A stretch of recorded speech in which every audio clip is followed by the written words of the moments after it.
Assalamualaikum warahmatullahi wabarakatuh. Apa kabar pemirsa Mandua TV Palu? Senang sekali saya Muhammad Rifaldi bisa kembali hadir menyapa Anda dalam program talk show Bincang Madrasah. Nah pemirsa, berbicara tentang madrasah tentunya banyak sekali keunggulan-keunggulan yang bisa kita dapatkan ketika kita mengemban pendidikan di dunia madrasah. Karena kita memiliki perbedaan dari sekolah-sekolah yang mungkin sekolah pada umumnya. Nah, berbicara tentang eksistensi madrasah dari tahun ke tahun, tentunya hal ini terlihat dari banyaknya akhirnya antusias para siswa yang mendaftarkan dirinya dan melanjutkan pendidikannya di jenjang madrasah. Nah, kita akan berbicara nih tentang bagaimana akhirnya eksistensi madrasah di era milenial. Nah, untuk membahas hal itu, bersama saya di studio talk show Bincang Madrasah telah hadir tamu spesial saya dari kantor wilayah Kementerian Agama Provinsi Sulawesi Tengah, merupakan Kepala Bidang Pendidikan Madrasah. Beliau akan menjelaskan bagaimana sebenarnya eksistensi madrasah di era sekarang ini. Bapak Dr. Haji Kiflin Pajala MPDI. Assalamualaikum Bapak. Waalaikumsalam warahmatullahi wabarakatuh. Alhamdulillah, sehat Pak? Alhamdulillah sehat walafiat. Sehat walafiat. Terima kasih Pak sudah hadir dan berkunjung di studio kami di baik. program Bincang Madrasah. Kali ini kita akan membahas tentang eksistensi dari madrasah di era milenial. Kalau kita bicara tentang era milenial Pak, berarti kita masuk ke zaman 2000-an ke atas, di mana pengaruh-pengaruh dari digital sudah sangat mempengaruhi anak-anak muda sekarang, sehingga mungkin mereka lebih memilih hal-hal yang modern dibanding hal-hal yang mungkin terlihat jadul dan lain sebagainya. Untuk dunia pendidikan, madrasah sudah ada sejak dahulu, namun memang tidak bisa kita pungkiri Pak bahwa di zaman dahulu mungkin madrasah kurang eksis dan kurang diminati oleh anak-anak pada zaman itu. Nah, zaman sekarang kita pengantar dulu Pak. Kalau kita bicara masalah madrasah, perbedaan yang signifikan dari madrasah dengan sekolah-sekolah yang mungkin ada di bawah naungan Dinas Pendidikan dan Kebudayaan Pak. Baik, terima kasih. Assalamualaikum warahmatullahi wabarakatuh. Waalaikumsalam warahmatullahi wabarakatuh. Alhamdulillah wa syukrillah wa la hawla wa la quwata illa billah ma ba'd. Pertama-tama saya menyampaikan selamat kepada Madrasah Aliyah Negeri 2 Palu telah memiliki TV yang saya lihat brandnya tadi TV Mandua. Ini adalah salah satu terobosan baru di era digital atau di era milenial sekarang.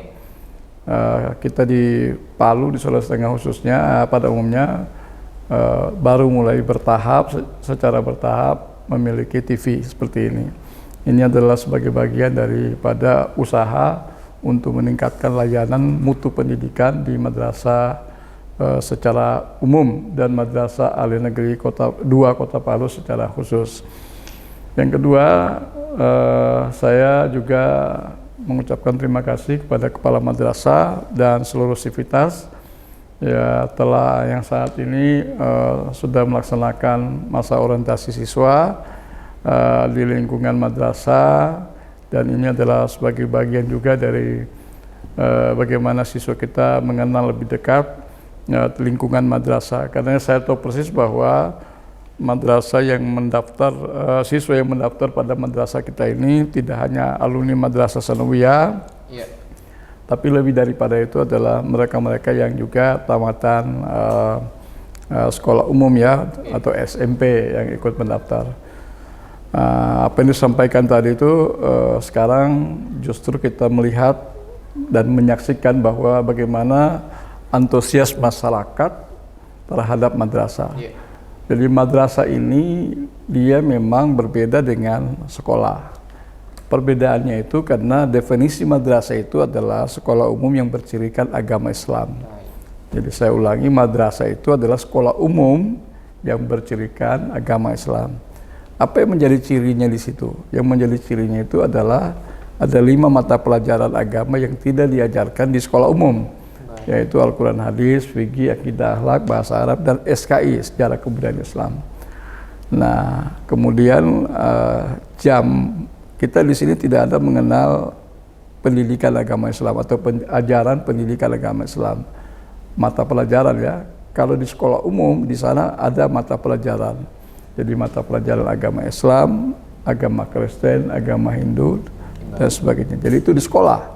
Kalau kita memang spesifikasi, oleh karena itu dia definisinya itu sekolah umum bercirikan agama Islam. Nah, sejalan dengan itu kita lihat perkembangan madrasah sekarang ini sangat luar biasa, sangat luar biasa. Ada pergeseran. Tadi telah disinggung sejak awal bahwa bagaimana perkembangan sejarah madrasah era dulu dengan era sekarang. Sebelum madrasah Aliyah ini saya ini juga alumni di sini, tapi dulu bukanlah madrasah, belum ada. Kami dulu masih PGAN. Jadi PGAN kemudian berkembang menjadi madrasah. Madrasah dulu ya memang kadang-kadang dianggap kualitas itu di bawah. Kemudian pada waktu itu juga mungkin seiring dengan perkembangan ilmu pengetahuan dan teknologi, masyarakat ini mulai sadar bahwa memang anak-anak kita harus dibekali agama. Oleh karena itu makanya siswa bersama orang tua luar biasa, mereka bukan hanya di sini di Kota Palu, kemudian di Sulawesi Tengah secara umum, dan kami melihat juga perkembangan ini secara di Indonesia secara umum. Luar biasa ya, melalui Direktur KSKK kita bagaimana menggenjot terus perkembangan madrasah di wilayah Indonesia, dan hasilnya sekarang ini sangat luar biasa dan kita rasakan terutama kepala madrasah dan sivitas. Kadang-kadang kita sudah buka duluan dan tutup duluan. Ternyata pendaftar kita yang kita butuhkan sekian, mendaftar sekian. Nah, ini adalah suatu indikasi perkembangan madrasah, kemudian minat masyarakat terhadap madrasah begitu antusias. Iya, baik. Berarti kalau kita bicara tentang perbedaan, terlihat jelas dari mata pelajaran yang diajarkan di madrasah berbeda dengan sekolah-sekolah pada umumnya. Kalau misalnya kita masuk ke sekolah yang berada atau di bawah naungan Dinas Pendidikan dan Kebudayaan, mata pelajaran agamanya itu tidak serinci kita, Pak ya. Kalau kita ada mata pelajaran yang disebutkan tadi yang sangat rinci, yang bisa menambah pengetahuan agama lebih banyak lagi bagi peserta didik. Nah, kalau kita masih berbicara nih opini masyarakat, Pak, Pak Dokter ya, kita bicara tentang opini masyarakat. Ada yang mengatakan bahwa anak madrasah ya lulusannya akan baca-baca doa, akan jadi penceramah, kalau bukan akan lari jadi, mohon maaf, mungkin pegawai SARA, atau mungkin hal-hal yang berbau tentang religi, tidak akan bisa bersaing di dunia entertainment dan lain sebagainya. Bagaimana menurut Bapak tentang pendapat itu? Itu pendapat, silakan masyarakat berpendapat. Itu mungkin saya kira pendapat zaman dulu, yang tidak mengikuti perkembangan. Sekarang justru kita lihat, bahkan beberapa pejabat tinggi negara kita, pejabat negara kita, apakah dia gubernur, menteri, itu mereka banyak alumni pesantren. Mereka juga pernah sekolah di madrasah. Nah, jadi apalagi siswanya. Siswa sekarang ini kok kita punya siswa jadi tentara banyak. Kita punya siswa jadi polisi banyak. Dan di birokrasi itu luar biasa banyak madrasah, alumni madrasah. Sekarang yang lebih hebat lagi, saya lihat di program kepolisian misalnya, di perguruan tinggi negeri ternama di Indonesia, mereka membuka kesempatan kepada anak-anak hafiz Quran 30 juz tanpa tes. Luar biasa. Jadi tidak sedikit kita punya anak-anak madrasah yang masuk ke polisi, masuk ke tentara, masuk ke instansi pemerintah. Jadi mereka sudah cukup banyak. Jadi itu paradigma dulu, seperti kesannya anak madrasah itu hanya bisanya baca bersanji, berkhutbah, jadi imam, pegawai. Tapi sekarang tidak demikian. Yang kita bangga sekarang justru misalnya mereka ditugaskan sebagai aparat kepolisian, aparat di TNI misalnya, tapi mereka bisa jadi imam, mereka jadi dai. Betul sekali. Ya, sekarang ini yang luar biasa. Kita lihat, wah ini ternyata mereka ada beberapa hal yang kita lihat viral di media sosial ya. Ternyata polisi ini berdakwah. Polisi punya grup ta'lim, majelis. Luar biasa. Jadi siapa mereka itu? Mereka itu pada umumnya adalah alumni dari madrasah. Nah, inilah plusnya. Ya, oleh karena itu kita berbangga menjadi bahagian dari madrasah dan perkembangan madrasah. Sekarang ini kita menuju madrasah mandiri berprestasi. Dan insya Allah kita sudah mandiri ya.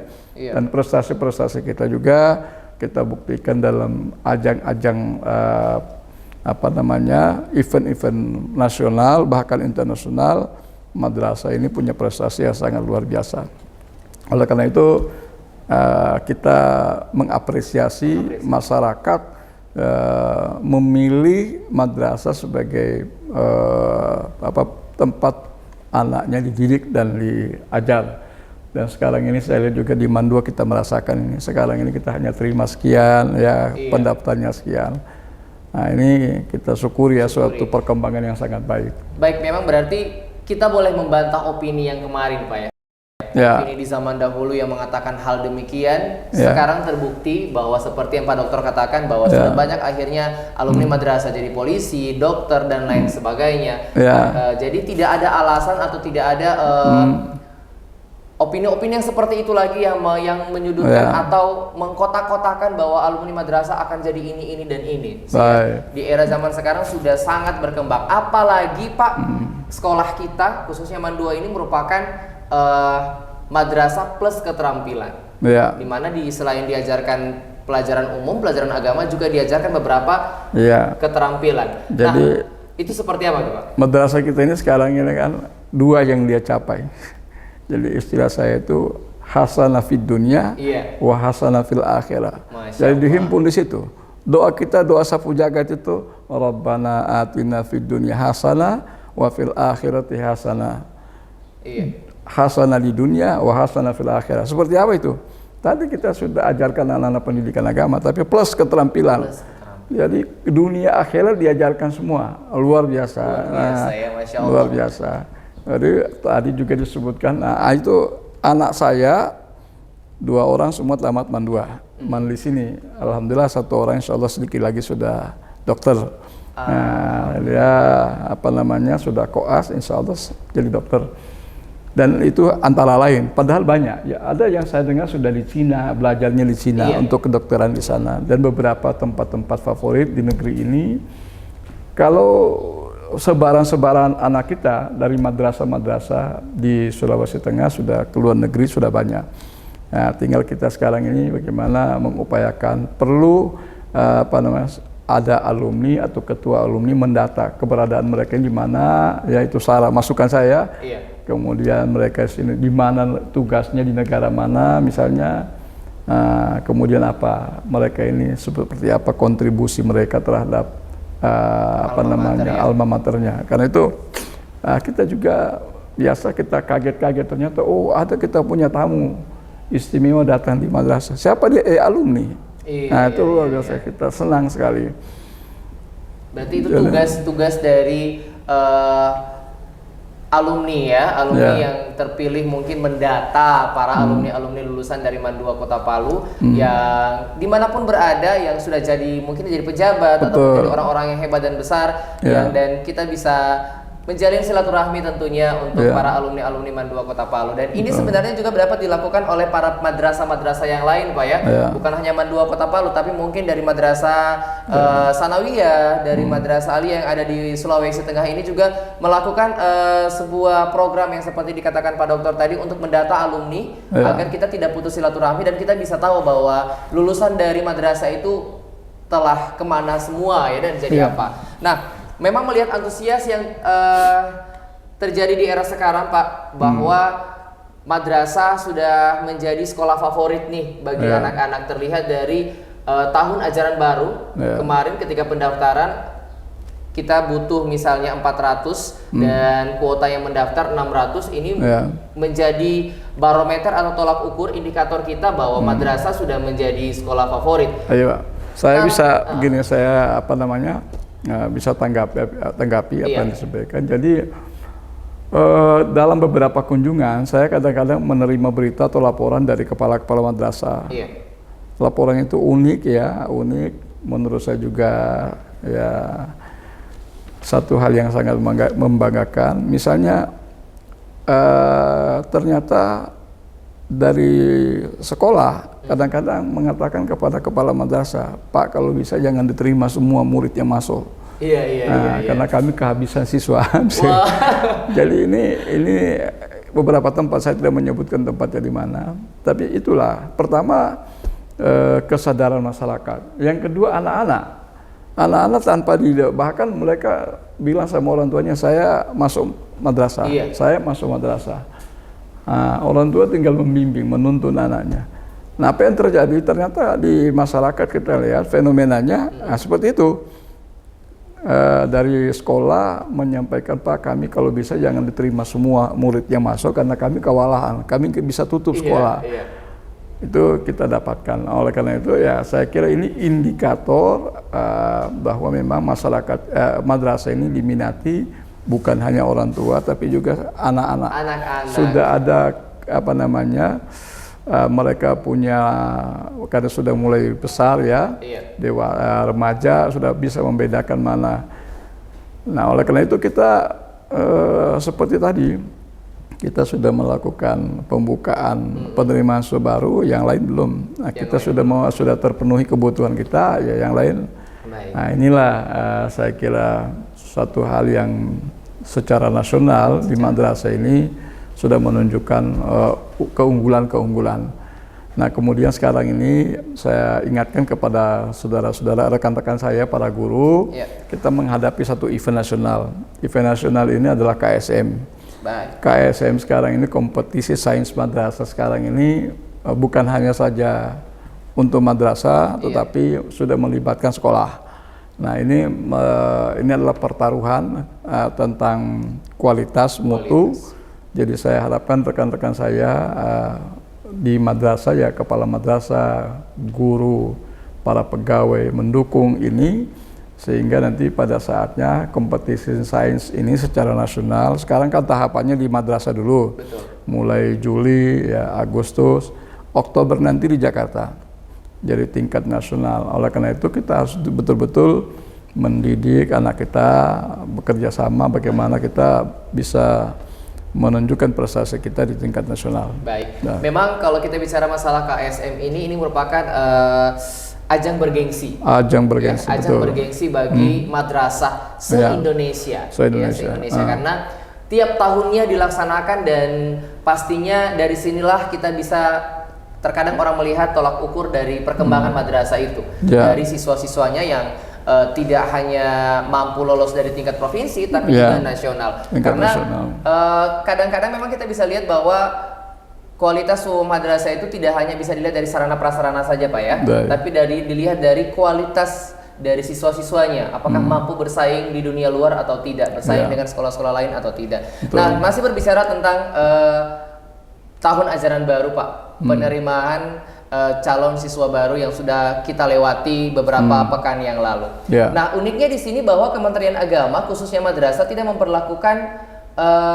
sistem zonasi seperti yang dilakukan oleh mungkin sekolah-sekolah yang di bawah naungan Dinas Pendidikan dan Kebudayaan. Pastinya ada maksud tertentu seperti itu. Apakah memang tidak diberlakukan atau itu merupakan salah satu strategi dari madrasah untuk bisa berkembang lebih luas lagi? Ya kalau saya sih begini, memang harus dipelajari dulu plus minus daripada kebijakan zonasi. Baik.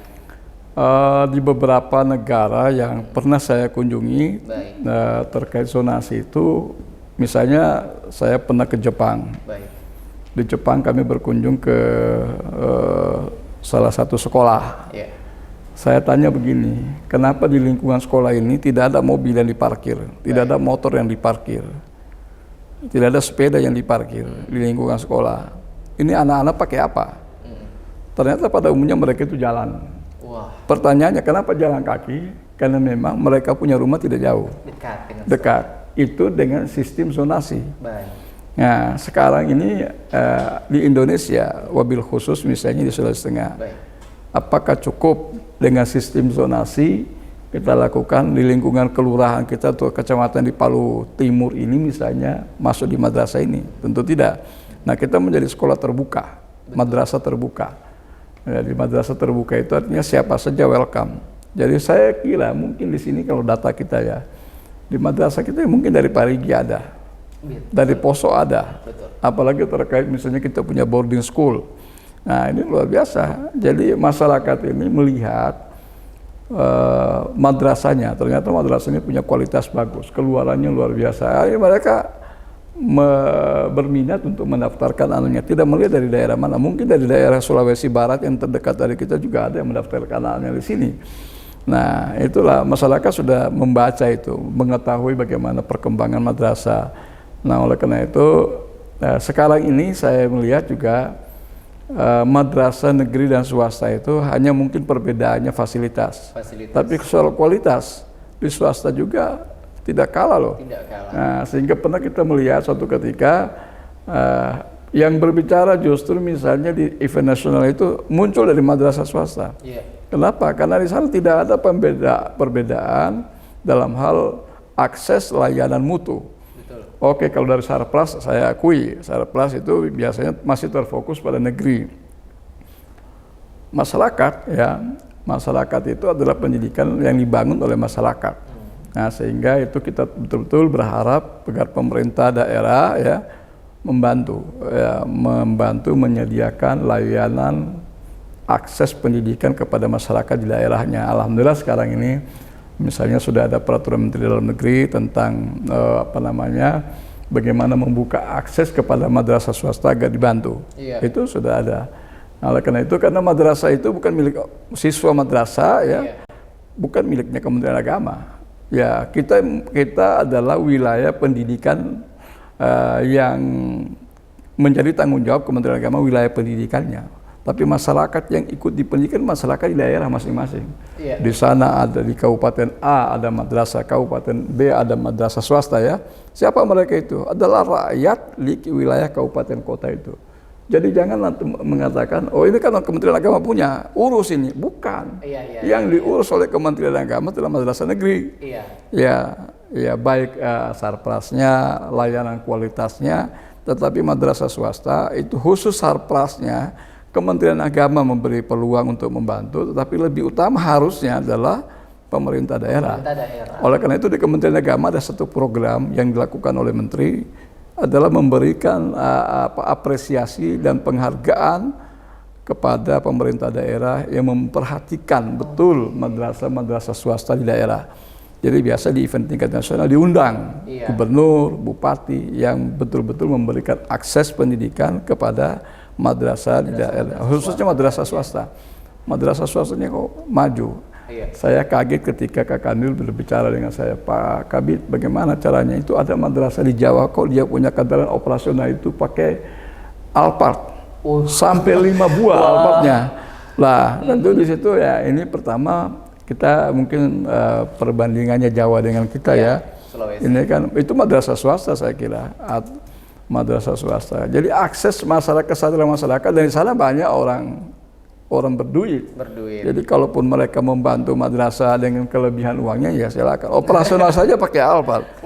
Kita di sini belum semua tentunya. Belum semua. Nah, dan ini perlu Pak Dokter ya disampaikan kepada masyarakat seperti tadi informasi yang disampaikan oleh Pak Dokter bahwa memang kata madrasah ini sekolah yang punya background agama semua disebut dengan madrasah. Namun sekali lagi bukan berarti semua adalah tanggung jawab dari kementerian, dari Kementerian Agama ya. Ada beberapa sekolah kayak macam swasta yang memang perlu dibantu juga, disupport. Kementerian Agama hanya memberikan jalan dan peluang untuk membantu, tapi kembali ke daerah masing-masing, begitu Pak ya? Ya, jadi begini, mungkin ada beberapa hal yang perlu kita luruskan terkait dengan wilayah pembinaan. Betul.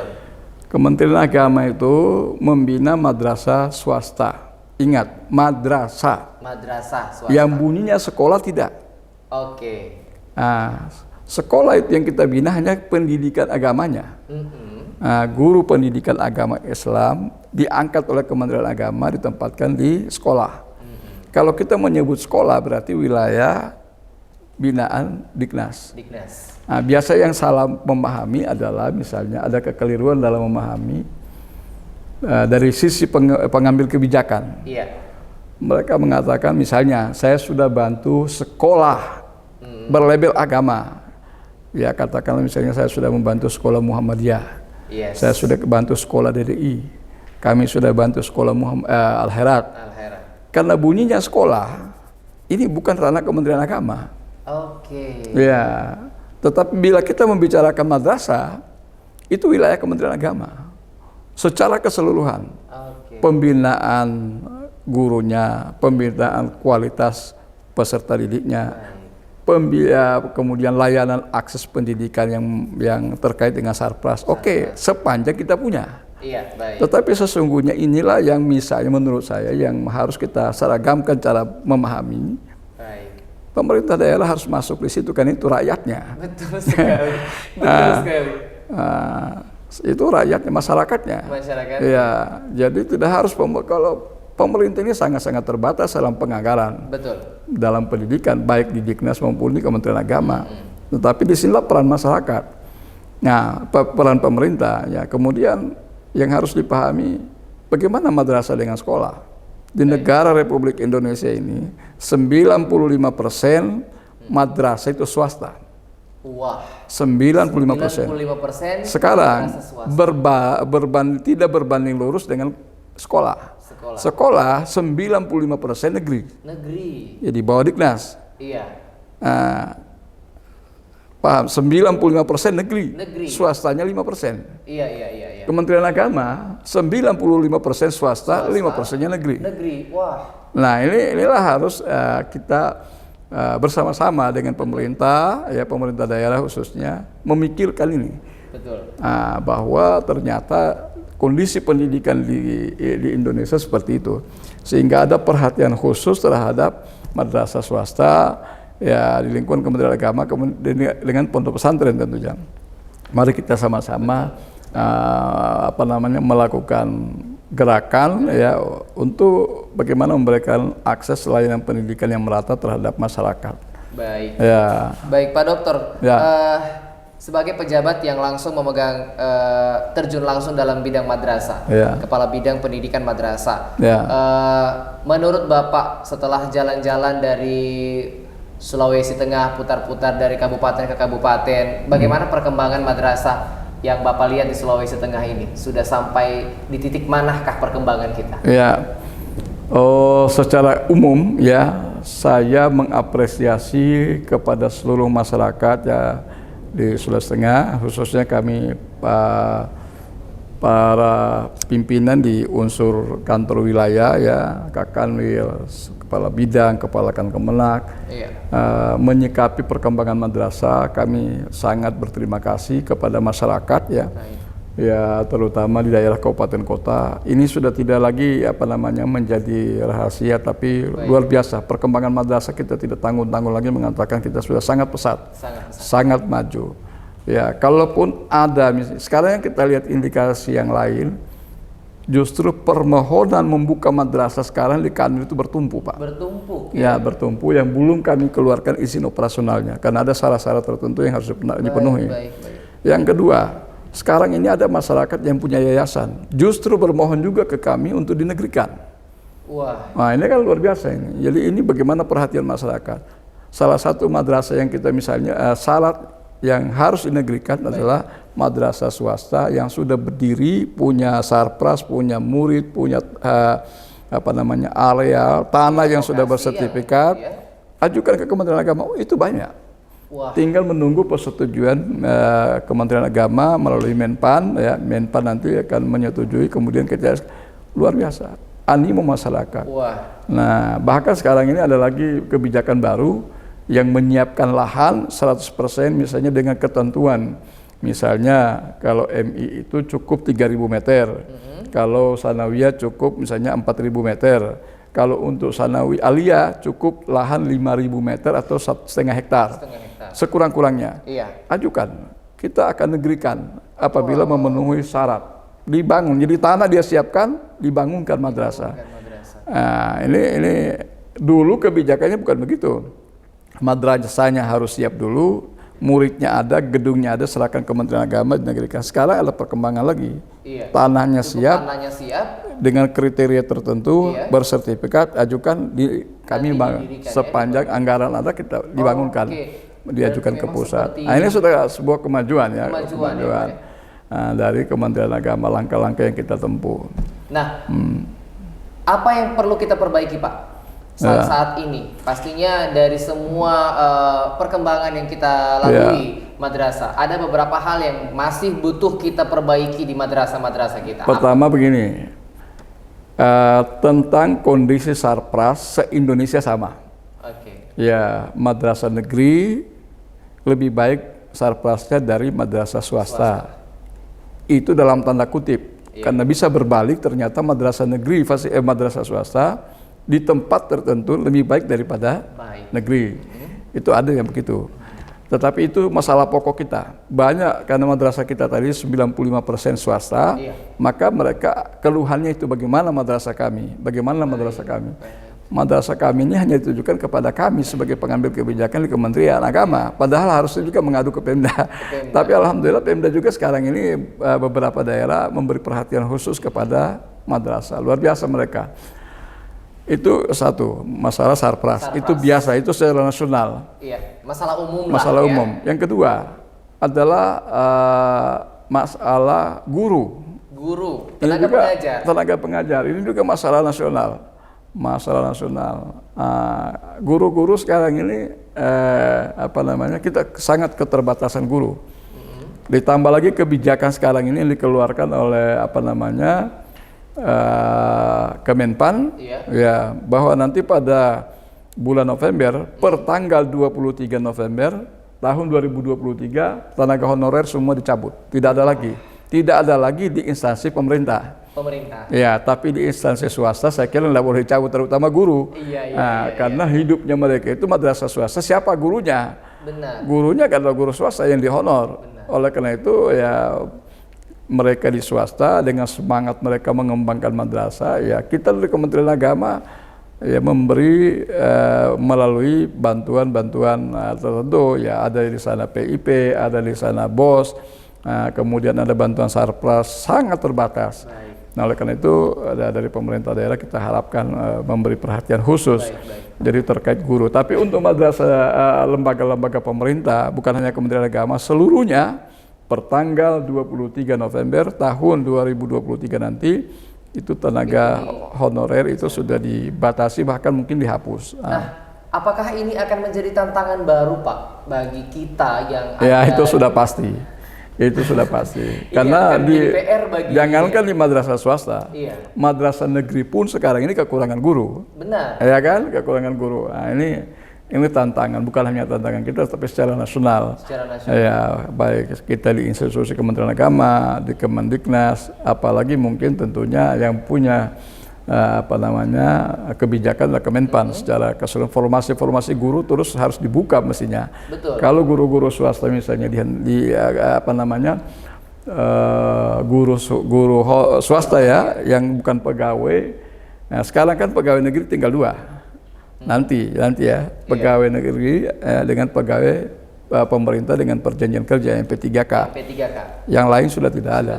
Semua outsourcing. Jadi ini yang kita menjadi tantangan tersendiri. Tantangan tersendiri dan PR bagi semua instansi nih ya. Betul, ketika misalnya akhirnya guru non PNS tadi itu akhirnya dihentikan, nah tentunya peluang untuk masuk untuk PNS atau P3K itu dibuka lebar-lebar lagi nih supaya akhirnya bisa untuk sementara pemahaman saya terkait dengan apakah nanti guru honorer yang ada di sekolah di madrasah itu juga akan kena imbas dari itu. Tapi saya kira namanya lembaga pemerintah berarti madrasah negeri. Ya, madrasah negeri itu lembaga pemerintah. Artinya kalau mereka juga kena dari kebijakan ini, berarti tenaga honorer yang ada di apakah di kantor, ya itu kan salah satunya di situ mungkin satpam, kemudian Trapala Mubakti, sopir, kan semua ya ini nanti mungkin sistemnya sudah outsourcing semua sesuai dengan kebijakan itu. Kemudian guru-guru honorer juga yang ada di situ mungkin ada kebijakan baru, tetapi yang lebih utama adalah ada peluang diberikan pemerintah yaitu dengan P3K. Karena pegawai kita nanti tinggal dua, ASN dengan P3K. Ya.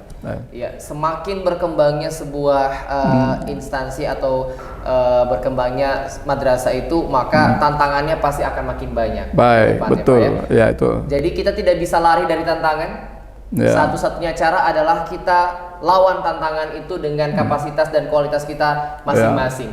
Bukan lari, karena ketika lari dari tantangan itu adalah mental pengecut menurut saya. Kita hadapi tantangan itu sebesar apapun tantangan itu, saya yakin bahwa Allah memberikan peluang lebih besar daripada tantangan. Nah, harapan Bapak terakhir Pak, untuk semuanya, harapan Bapak, baik itu dari sisi perkembangan madrasah, ke depannya harusnya bagaimana, harapan Bapak sebagai Kepala Bidang Pendidikan Madrasah di Kantor Wilayah Kementerian Agama Provinsi Sulawesi Tengah. Baik, ini adalah membutuhkan kerja keras dari semua pihak. Khusus di madrasah adalah kerjasama yang baik yang harus dibangun antara kepala madrasah, guru, kemudian tenaga administrasi, dan lebih utama adalah dengan masyarakat. Dalam hal ini komite.